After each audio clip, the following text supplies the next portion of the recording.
Ok, bienvenue pour une nouvelle vidéo. Cette fois-ci, ce sera un contenu technique sur comment construire ces kicks ou ces coups de pied en boxe taille. Donc, je vais commencer par une démonstration des kicks qui existent et ensuite je vous montrerai les caractéristiques techniques, on va dire, les plus importantes pour conjuguer à la fois puissance et sécurité. Bien sûr, comme tout en boxe, après c'est vous qui adaptez à votre style, à votre besoin, à vos gabarits, d'accord? Il n'y a rien qui est mauvais en soi, c'est juste que essayez de rester en sécurité quand vous le faites. Voilà. Alors, premièrement, vous allez avoir deux types de kicks. Les kicks qui vont tout droit, d'accord? Ce sont les front kicks. Et les kicks qui vont sur le côté, qu'on appelle aussi les round kicks, d'accord? Sur le round kick, vous avez différents niveaux. Donc vous avez en bas le low kick qui vient plutôt chercher la jambe. En général, c'est plutôt la cuisse ou alors le tibia. Le middle qui vient chercher plutôt l'abdomen, le corps. Et le high qui vient plutôt chercher la tête ainsi que le haut du pectoral. D'accord? Donc je vous fais une démo avec les deux jambes et après on voit un petit peu comment il faut faire. Hop, le kick, le type. Très utile pour repousser, pour contrôler la distance, mais ça peut faire très mal si vous allez sur le plexus ou alors sur la tête. De côté, c'est comme ça que ça fait. Bam. Je vous le fais aussi de l'autre jambe. Bam. Ensuite, vous avez le low kick avant. Vous avez le middle avant. Et puis vous avez le high kick avant. Ok. Ensuite, de l'autre côté, sur le côté, vous avez donc le low, le middle, le high et la jambe arrière, le low, le middle, le high. Ok, pareil ici je vous le fais, le low, le middle et le high. Ok. Donc, on va construire le kick, d'accord, petit à petit. En gros, déjà, il faut comprendre que vous avez une moitié du corps, un hémicorps qui sert d'appui et vous avez un hémicorps qui frappe. En ce qui concerne l'hémicorps d'appui, l'une des parties qui est négligée mais qui est quand même assez importante, c'est le haut du corps. Il faut être bien structuré. Donc effectivement, le menton est rentré, dirigé vers le sol, d'accord, comme si vous vouliez vous ancrer. Deuxièmement, le buste est plutôt redressé. Essayez pas de le mettre dans toutes les directions. Ça peut permettre d'augmenter un peu la puissance, mais plutôt redressé. Il faut le déporter sur la jambe d'appui. Le poids se concentre sur la jambe d'appui. Donc là, vous avez le centre de votre poitrine, la hanche, le genou et l'avant-pied, qui est vraiment le point de rotation, qui sont alignés ensemble. Ici, d'accord, quand vous êtes comme ça, votre genou, il a le droit d'être un peu fléchi, d'accord, au moment de la rotation, ou alors tendu pour pouvoir gagner un petit peu de hauteur. D'accord ? Le pied, en fait, tout se fait sur l'avant-pied de façon à pouvoir décoller votre talon. Donc effectivement, le talon se décolle, il tourne, on recolle, on décolle et on recolle. Ok ? Donc, être capable de faire ça déjà. Ensuite, par rapport à l'hémicorps qui frappe, vous avez votre hanche, d'accord, qui vient tourner et se mettre à midi au plus proche de l'adversaire. Vous avez votre épaule qui tourne également. Elle n'est pas obligée de se mettre à midi, mais en tout cas, il faut quand même qu'elle avance, entraînée par tout le reste de votre hémicorps, pour s'approcher de l'adversaire. Vos bras, qu'est-ce que vous en faites? Ils en servent de balancier. Donc il faut qu'ils soient quand même pas collés complètement, plutôt un peu décollés de vous avec les coudes un peu à l'extérieur. D'accord? La main du côté appui, toujours vient protéger le visage. D'accord? C'est très important. Ici, la main qui est du côté de la jambe qui frappe a deux possibilités.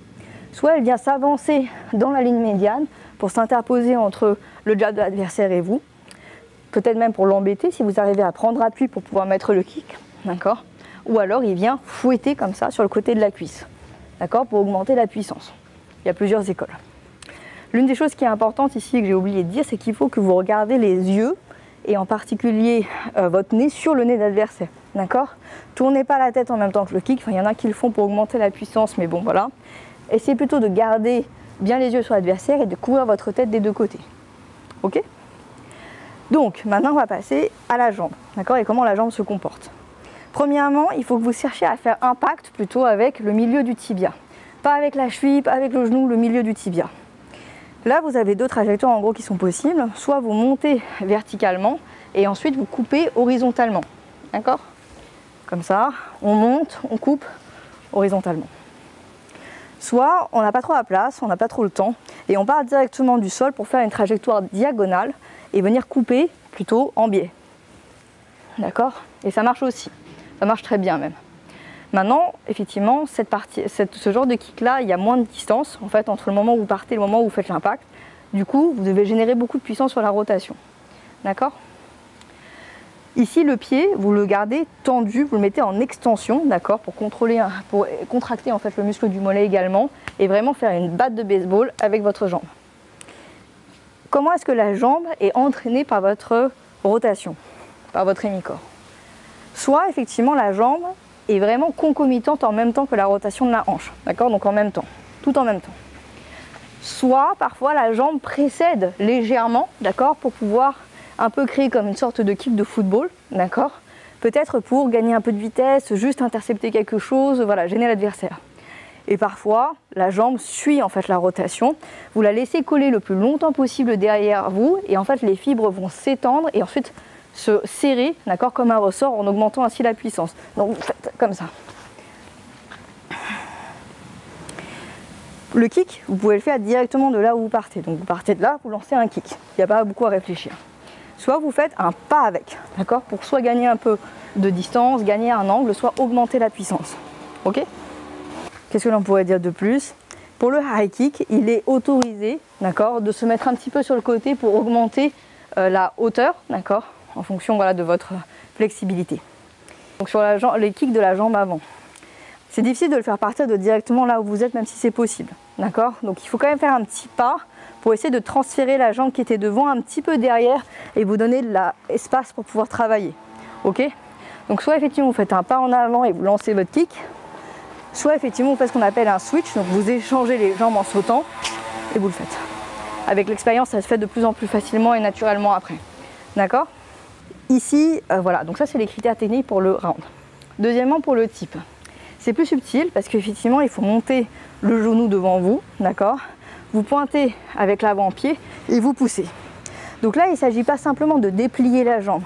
Il faut que la hanche aussi s'avance dans un mouvement de hinge, d'accord, de pousser le bassin en avant pour augmenter la puissance. En plus, comme vous avez vu, mon poids, en fait, mon corps avance en même temps, d'accord, pour tomber sur l'adversaire et vraiment créer de l'impact. Donc, je monte, je pousse la hanche, voilà.